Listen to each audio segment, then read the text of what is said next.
আজ অনেক দিন পর একটু সকাল সকাল করেই মাছ ধরতে চলে এলাম। মাছ ধরতে বসে বেশ মজাই লাগছিল, কিন্তু ভাবলাম একটা ভিডিও করা যাক। অনেক দিন ধরে ইচ্ছা একটা মাছ ধরার ভিডিও করব।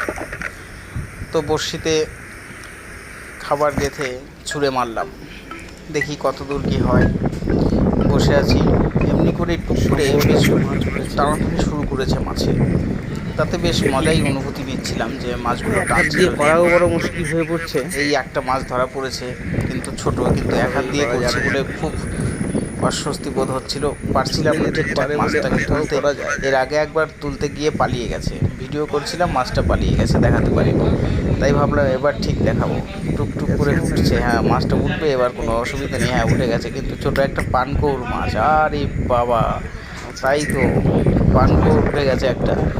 মাছটা ছোট হলেও বেশ একটা খেতে খুব পানকৌড় মাছ, স্বাদ। এখানে পানকৌড় বলে। অসুবিধে হবে না, মাছটাকে ধরে ফেলেছি। এবার আরেকটা বড়শিতেও বেশ টানাটানি করছে, ওটা এখনই তুলবো।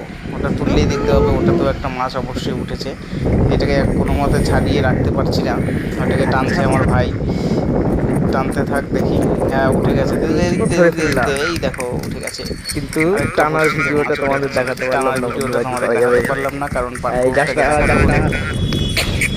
এইটা দেখে বেশ মজাই অনুভূতি হচ্ছিল। পরবর্তী বহুত ভিডিওতে আরও দূরে দেখাবো। পালিয়ে ধন্যবাদ। গেলি।